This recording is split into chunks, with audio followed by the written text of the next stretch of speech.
Hello students, Vinita Hindi class में आपका स्वागत है। आज हम कक्षा 9 की पुस्तक संचयन के पाठ 4 मेरा छोटा सा निजी पुस्तकालय के प्रश्नोत्तर करेंगे। यहाँ हम पाठ्य पुस्तक में दिए प्रश्नों के अलावा परीक्षा उपयोगी अन्य महत्वपूर्ण प्रश्नों का भी अभ्यास करेंगे। तो आइए पढ़ते हैं। लेट्स स्टडी प्रश्नोत्तर ऑफ मेरा छोटा सा निजी पुस्तकालय।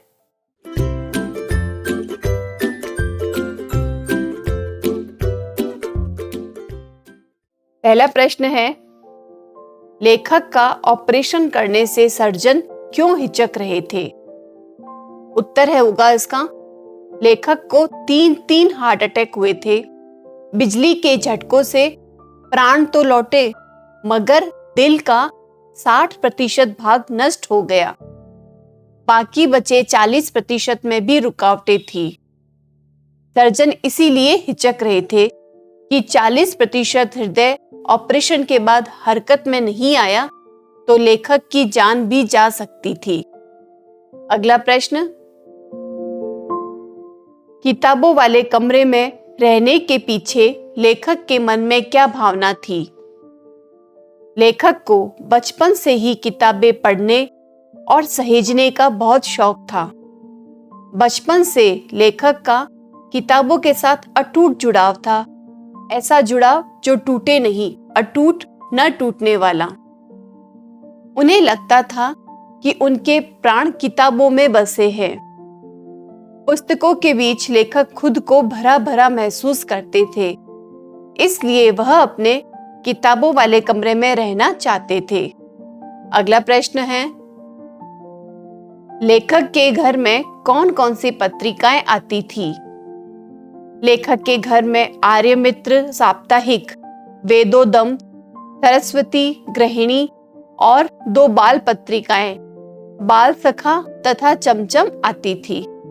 नेक्स्ट क्वेश्चन, लेखक को किताबें पढ़ने और सहेजने का शौक कैसे लगा? लेखक के घर में नियमित रूप से पत्र पत्रिकाएं आती थी। लेखक के लिए खास तौर पर 2 बाल पत्रिकाएं, बाल सखा और चमचम आती थी, जिसमें राजकुमारों, दानवों, परियों आदि की कहानियां और रेखाचित्र होते थे। इस कारण लेखक को पत्रिकाएं पढ़ने का शौक लग गया। इसके अलावा लेखक अन्य किताबें जैसे सरस्वती, आर्यमित्र, सत्यार्थ प्रकाश का अनुवाद भी पढ़ने की कोशिश करते थे। जब लेखक 5वीं कक्षा में प्रथम आए तब उन्हें इनाम के रूप में अंग्रेजी की 2 पुस्तकें प्राप्त हुई।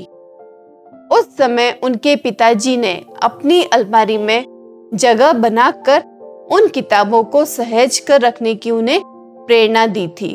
इस तरह से लेखक को किताबें पढ़ने और सहेजने का शौक लगा था। अगला प्रश्न, मां लेखक की स्कूली पढ़ाई को लेकर क्यों चिंतित रहती थी? तो स्कूल की किताबों से ज्यादा लेखक को पत्रिकाएं पढ़ने में ज्यादा रुचि थी। स्कूल की किताबें पढ़ने में उनका मन कम लगता था। यह देखकर मां चिंतित रहने लगी थी। मां को यह लगने लगा था कि कहीं वह साधु बनकर घर से न भाग जाए, इसीलिए मां उनकी चिंतित रहती थी। अगला प्रश्न, स्कूल से इनाम में मिली अंग्रेजी की पुस्तकों ने किस प्रकार लेखक के लिए नई दुनिया के द्वार खोल दिए? का उत्तर हम ऐसे लिखेंगे कि 5वीं कक्षा में प्रथम आने पर इनाम के रूप में लेखक को 2 अंग्रेजी की किताबें मिली थी। पहली किताब ने लेखक को पक्षियों की जातियों, उनकी बोलियों और उनकी आदतों की जानकारी दी। दूसरी किताब ने उन्हें जहाज के प्रकार, उनके द्वारा ढोया जाने वाले माल, उनके आने जाने का स्थान, नाविकों की जिंदगी, विभिन्न तरह के द्वीप, पानी में रहने वाले जीवों से अवगत कराया या उनके बारे में जानकारी दी। इन दोनों पुस्तकों से लेखक को नई दुनिया के बारे में जानकारियां मिली। इस प्रकार इनाम में मिले पुस्तकों ने लेखक के लिए नई दुनिया का द्वार खोल दिया। अगला प्रश्न, आज से यह खाना तुम्हारी अपनी किताबों का, यह तुम्हारी अपनी लाइब्रेरी है। पिता के इस कथन से लेखक को क्या प्रेरणा मिली? पिताजी के इस कथन ने लेखक के अंदर पुस्तक को सहेजने का शौक पैदा किया। लेखक को पुस्तक पढ़ने में पहले से ही रुचि थी, परंतु अब उन्हें इकट्ठा करने की ललक भी जगी। पिताजी द्वारा दी गई लाइब्रेरी लेखक की उम्र के साथ बढ़ती चली गई। अब उनके पास किताबों से भरा एक कमरा था, जिसमें उपन्यास, नाटक, कथा संकलन आदि हर तरह की किताबें मौजूद थी। नेक्स्ट क्वेश्चन, लेखक द्वारा पहली पुस्तक खरीदने की घटना का वर्णन अपने शब्दों में कीजिए। लेखक पुरानी पुस्तकें खरीदकर पढ़ता और उन्हें बेचकर अगली कक्षा की पुरानी पुस्तकें खरीदता। ऐसे ही एक बार उसके पास 2 रुपए बच गए। माँ की आज्ञा से वह देवदास फिल्म देखने गया। शो छूटने में देर होने के कारण वह पुस्तकों की दुकान पर चला गया। वहां देवदास पुस्तक देखी। उसने 1.5 रुपए में फिल्म देखने के बजाय 10 आने में पुस्तक खरीदकर बचे पैसे माँ को दे दिए। इस प्रकार लेखक ने पुस्तकालय हेतु पहली पुस्तक देवदास खरीदी। नेक्स्ट क्वेश्चन, इन कृतियों के बीच अपने को कितना भरा भरा महसूस करता हूं, इसका आशय स्पष्ट कीजिए। लेखक के पुस्तकालय में अनेक भाषाओं के कई लेखकों और कवियों की पुस्तकें हैं। इनमें उपन्यास, नाटक, कथा संकलन, जीवनियां, संस्मरण और इतिहास, कला, राजनीतिक आदि पर अनगिनत पुस्तकें हैं। वह देशी विदेशी लेखकों और चिंतकों की पुस्तकों के बीच स्वयं को अकेला महसूस नहीं करता, वह स्वयं को भरा भरा महसूस करता है। ये तो थे आपके पाठ्य पुस्तक में दिए गए प्रश्न। अब हम बढ़ते हैं आगे एक्स्ट्रा क्वेश्चंस की तरफ। एक्स्ट्रा क्वेश्चन में पहला क्वेश्चन है, लेखक ने अर्ध मृत्यु की हालत में कहां रहने की जिद की और क्यों? लेखक ने अर्ध मृत्यु की हालत में बेडरूम में रहने के बजाय उस कमरे में रहने की जिद की जहां उनकी बहुत सारी किताबें हैं, जो उनका निजी पुस्तकालय है। उसे चलना, बोलना, पढ़ना सब मना था, इसलिए वह इन पुस्तकों को देखते रहना चाहता था। नेक्स्ट क्वेश्चन,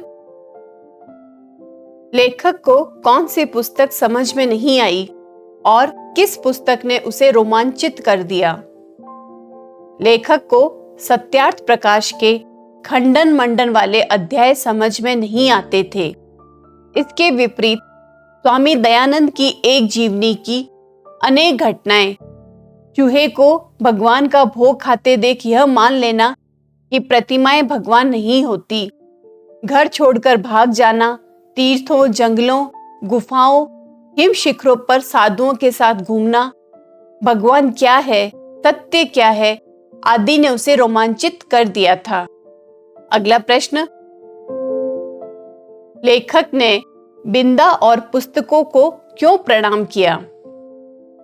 लेखक का ऑपरेशन सफल होने के बाद जब मराठी कवि बिंदा करंदीकर उसने देखने आए तो बोले, भारती, ये सैकड़ों महापुरुष जो पुस्तक रूप में तुम्हारे चारों ओर विराजमान हैं, इन्हीं के आशीर्वाद से तुम बचे हो।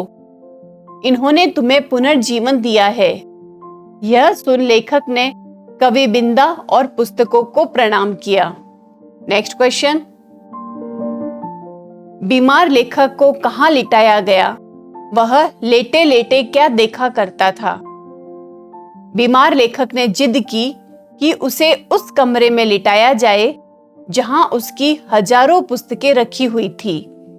इस कमरे में लेटे लेटे वह बाईं ओर की खिड़की के सामने झूलते सुपारी के झालरदार पत्ते देखा करता था। इनसे निगाह हटते ही वह अपने कमरे में ठसाठस भरी पुस्तकों को देखा करता था। नेक्स्ट क्वेश्चन, लेखक की मां किस बात के लिए चिंतित थी? उनकी यह चिंता कैसे दूर हुई? लेखक की मां चाहती थी कि उनका पुत्र कक्षा की किताबें नहीं पढ़ेगा तो कैसे उत्तीर्ण होगा, क्योंकि लेखक अन्य किताबें रुचि से पढ़ता था पर कक्षा की किताबें नहीं। लेखक को जब तीसरी कक्षा में विद्यालय में भर्ती कराया गया तो उसने मन लगाकर पढ़ना शुरू किया। तीसरी और चौथी कक्षा में उसे अच्छे अंक प्राप्त हुए और 5वीं में वह फर्स्ट आया। इस तरह उसने मां की चिंता को दूर किया। नेक्स्ट क्वेश्चन, लेखक को पुस्तकालय से अनिच्छापूर्वक क्यों उठना पड़ता था? अनिच्छापूर्वक मतलब बिना इच्छा के। तो लेखक के पास लाइब्रेरी का सदस्य बनने के लिए पैसे नहीं थे। इस कारण वह लाइब्रेरी से पुस्तकें इश्यू कराकर घर नहीं ला सकता था। लाइब्रेरी में पढ़ते हुए कोई कहानी या पुस्तक पूरी हो या न हो, लाइब्रेरी बंद होने के समय उसे उठना ही पड़ता था, जबकि उस समय वह लाइब्रेरी से जाना नहीं चाहता था। ऐसे में उसे अनिच्छापूर्वक उठना पड़ता था। अगला प्रश्न, लेखक पढ़ाई की व्यवस्था कैसे करता था? मेरा छोटा सा निजी पुस्तकालय पाठ के आधार पर लिखिए। लेखक के पिता की मृत्यु हो जाने के कारण उसे आर्थिक कठिनाई का सामना करना पड़ रहा था। उसे अपनी पढ़ाई के लिए एक संस्था से कुछ पैसे मिल जाया करते थे। वह इन पैसों से सेकंड हैंड की पुस्तकें खरीद लिया करता था, जो उसे आधे दाम में ही मिल जाया करती थी। इसके अलावा वह सहपाठियों की पुस्तकें लेकर पढ़ता और नोट्स बना लेता था। इस तरह वह अपनी पढ़ाई की व्यवस्था कर लिया करता था। अगला प्रश्न, लेखक ने अपने पिता से किया हुआ वायदा किस तरह निभाया? इससे आपको क्या सीख मिलती है? लेखक के पिता ने उसे अनार का शरबत पिलाकर कहा था कि वायदा करो कि पाठ्यक्रम की पुस्तकें भी इतने ध्यान से पढ़ोगे, मां की चिंता मिटाओगे। लेखक ने जी तोड़ परिश्रम किया। इससे तीसरी और चौथी कक्षा में अच्छे अंक आए, परंतु 5वीं कक्षा में वह प्रथम आ गया। यह देख उसकी मां ने उसे गले लगा लिया। इस तरह लेखक ने अपने पिता से किया हुआ वायदा निभाया। इससे हमें निम्नलिखित सीख मिलती है कि मन लगाकर पढ़ाई करना चाहिए, माता पिता का कहना मानना चाहिए और हमें दूसरों से किया हुआ वायदा निभाना चाहिए। नेक्स्ट क्वेश्चन, मेरा छोटा सा निजी पुस्तकालय पाठ से आज के विद्यार्थियों को क्या प्रेरणा लेनी चाहिए? कहा जाता है कि पुस्तकें मनुष्य की सबसे अच्छी मित्र होती है। पुस्तकें ज्ञान को एक पीढ़ी से दूसरी पीढ़ी तक ले जाने का साधन है। ये हमारे सुख दुख की साथी है। पाठ में लेखक भी अंतिम समय तक इनके बीच रहना चाहता है। ऐसे में आज के विद्यार्थियों को पाठ से निम्नलिखित प्रेरणाएं लेनी चाहिए। पुस्तकों के प्रति प्रेम एवं लगाव बनाए रखना चाहिए। पुस्तकों को नष्ट होने से बचाना चाहिए और पुस्तकों को फाड़ना या जलाना नहीं चाहिए। किताबों को पढ़ने की आदत भी विकसित करनी चाहिए और उपहार में किताबों का लेन देन करना चाहिए। नेक्स्ट क्वेश्चन, पढ़ाई के प्रति अपने माता पिता की चिंता दूर करने के लिए आप क्या करते हैं? पढ़ाई के प्रति अपने माता पिता की चिंता दूर करने के लिए मैं प्रतिदिन समय से विद्यालय जाती हूँ, मन लगाकर अपनी पढ़ाई करती हूँ, अच्छे ग्रेड लाने का प्रयास करती हूँ बुरी संगति से बचने का भी सदैव प्रयास करती हूँ और अध्यापकों एवं माता पिता का कहना मानकर उनके निर्देशानुसार पढ़ाई करते हुए गृह कार्य करती हूँ। तो स्टूडेंट्स, इन प्रश्नों का आप अच्छे से अभ्यास कीजिए। अगले वीडियो में हम इसके MCQ करेंगे। तो हमसे जुड़े रहिए, वीडियोस को लाइक करें, कमेंट करें और हमारा चैनल लेट्स स्टडी को सब्सक्राइब भी करें। Thank you and all the best.